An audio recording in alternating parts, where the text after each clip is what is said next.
नमस्कार, एक बार फिर से आप सभी का स्वागत है। आज आपको हम पहाड़ी परिवेश से जुड़ी एक ऐसी दर्द भरी खबर से रूबरू करवा रहे हैं जिसका वास्ता हर पहाड़वासी से है, जो यहाँ विषम परिस्थिति में रहकर अपना जीवन गुजर बसर कर रहे हैं। साथ ही गाँव को पलायन से बचाते हुए इन्हें जीवंत बनाए हैं, किंतु विकास के लिए अब ऐसे ही गांवों की बलि दी जाने लगी है। सदियों से रुद्रप्रयाग नगर से सटे औण गांव पर मानो अचानक कोई मुसीबत आ गई कि यहाँ के लोग गांव छोड़ने को ही मजबूर हो गए हैं। बुजुर्ग हो या महिला, पुरुष, नौजवान और बच्चे, सभी की आंखों में डबडबाते आंसू गांव के प्रति प्रेम और यहाँ आए खतरे की दास्तां बयां कर रहे हैं। मानो रेलवे लाइन गांव के लिए विनाश की पटकथा लेकर आई हो। आलम यह है कि 16 परिवारों के गांव में 2 परिवारों ने गांव छोड़ दिया है, जबकि अन्य सुरक्षित स्थानों की तलाश में जुटे हैं। औण गांव रुद्रप्रयाग नगर से करीब 3 किलोमीटर की दूरी पर है।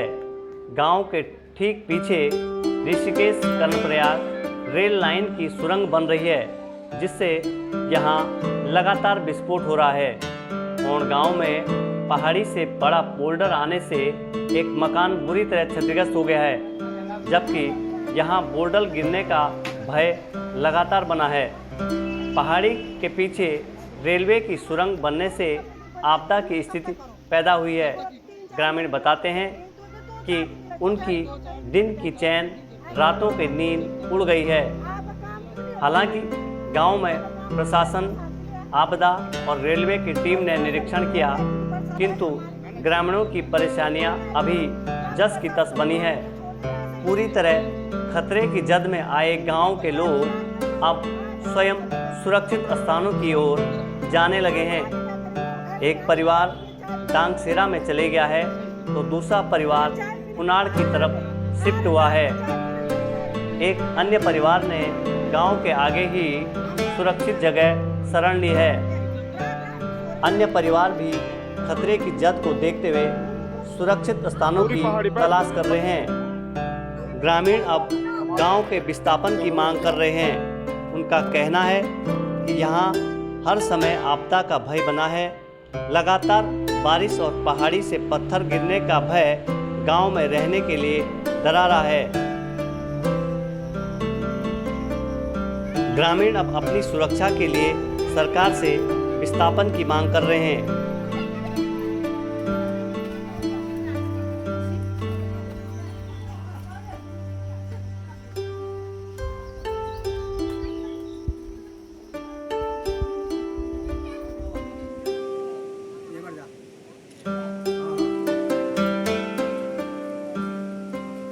ग्रामीणों ने क्या कुछ आप बीती बताई, आप भी सुनिए उन्हीं की जुबानी। कल देखो, जब जैसे ही बारिश स्टार्ट हुई, दिन में तो बारिश स्टार्ट हुई, रात में थोड़ा थोड़ा बारिश थी, तो 8:30 बजे के करीब ऊपर से कोई पत्थर आके सीधे मकान में लग गए। तो इसका कारण हम तो यही बोलेंगे कि जो रेलवे वालों का काम चल रहा है उसमें लोग रात तो सो नहीं रहे हैं रात भर, क्योंकि लगातार बोल्डर आ ही रहे हैं।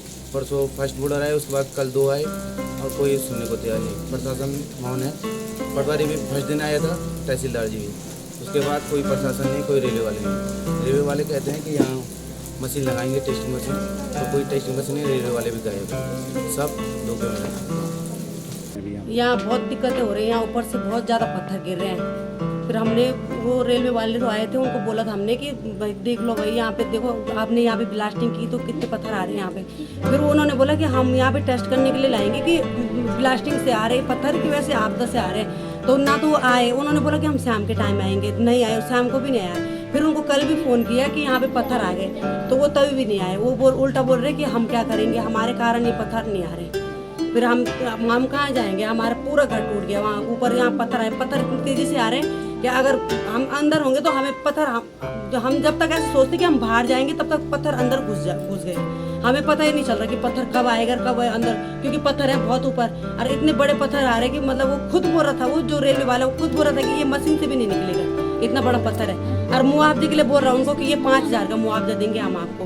और आप खुद ही देखना कि कितना नुकसान हो रहा है वहाँ पे। अब अगर हमें ये बोलेंगे कि हम आपको मुआवजा देंगे तो ये हमारे यहाँ घर में कितना सामान होगा, क्या होगा क्या नहीं होगा, हमारे खेती है, जमीन है, क्या क्या क्या क्या होगा हमने अपने घर में। अब क्या हम कहाँ जाएंगे? हम यही बोले कि हमें ऐसा तो हमें हमारे लिए विस्थापित कर दो, बस हमें कहीं और जगह जो हम रह सके आराम से।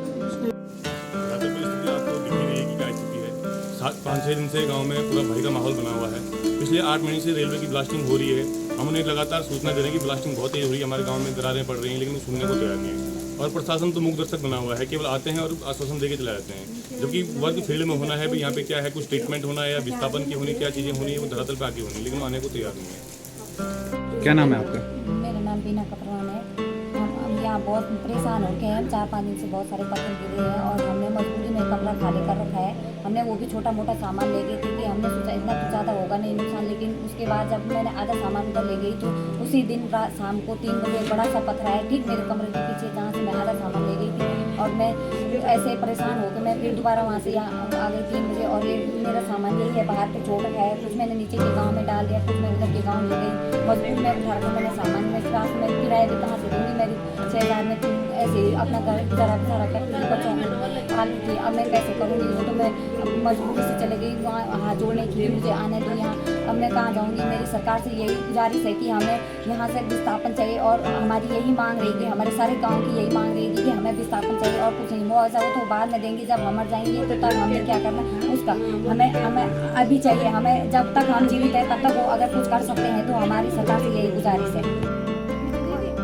भले ही प्रशासन ने गांव के सर्वेक्षण के लिए भूवैज्ञानिकों को पत्र भी लिख दिया है और रेलवे की टीम को गांव की विस्तृत रिपोर्ट लेने को कह दिया हो, किंतु ग्रामीणों के सामने बसी बसाई जमीन, मकान, मवेशी, खेत खलियान को बचाने के अलावा घर के सामान के साथ छोटे छोटे बच्चों को लेकर अन्यत्र जाने का संकट कौन सुलझाएगा, इस बात की चिंता ग्रामीणों को पल पल सता रही है। प्रशासनिक अफसरों का कहना है कि गांव की हर स्थिति पर नज़र रखी जा रही है। मैं गोपाल शर्मा, मेरे गाँव में जियोलॉजिस्ट हूँ, ठीक है ना। अभी हम यहाँ गांव वालों की शिकायत के अनुसार देखने आए कि क्या हुआ है। तो एक बड़ा पत्थर ऊपर से करीब खिसक के आया, जिसमें एक मकान की क्षति भी हुई है। लेकिन अभी ये जांच का विषय है, ठीक है ना, कि उसमें क्या कारण था। जैसा नायब तहसीलदार ने बताया साहब ने कि उसको शाम को हम चेक कराएंगे, ब्लास्ट के टाइम पे वो मॉनिटरिंग भी करेंगे, ठीक है ना। तो जिससे मालूम पड़ जाएगा कि यहाँ ब्लास्ट का वाइब्रेशन आ रहा है या नहीं आ रहा है। क्योंकि टनल हमारी इस मकान के जस्ट बगल से जा रही है ना।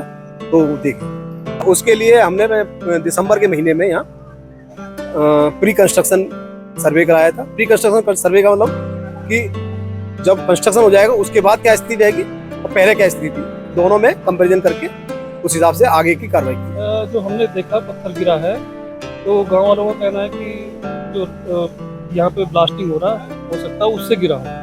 तो मैंने जो है रेलवे को बोला है, वहाँ से भी भूवैज्ञानिक वगैरह टीम आई है और वो शाम को फिर मशीन लगाएंगे ब्लास्टिंग के टाइम, उससे पता लग पाएगा कि किस कारण से। जब हमारे यहाँ दैवीय आपदा में मिलता है तो उसका फॉर्म जो है हमने पटवारी ने भर दिया है, आंशिक क्षति में दिखाएंगे। बाकी जो होगा तो रेलवे से पहले देखेंगे कि रेलवे के कारण नहीं हो। अगर रेलवे के कारण होता है तो रेलवे से भी दिलवाएंगे। सर्वे हुआ था और फिर दोबारा सर्वे करवाएंगे। सरकारें पहाड़ी अंचलों में विकास की नई पटकथा जरूर लिखे, इसका कोई विरोध नहीं करता, किंतु वर्षों से स्थापित गांवों की सुरक्षा और सुनियोजित विकास के लिए इन निर्दोष गांवों की बलि चढ़ाना कतई उचित नहीं, बल्कि गांवों को नई सुविधाओं से जोड़कर विकसित करते हुए स्वावलंबी और आत्मनिर्भर बनाने के ठोस प्रयास किए जाने की ज़रूरत है, ताकि गांवों का देश कहे जाने वाला भारत और मजबूत हो सके।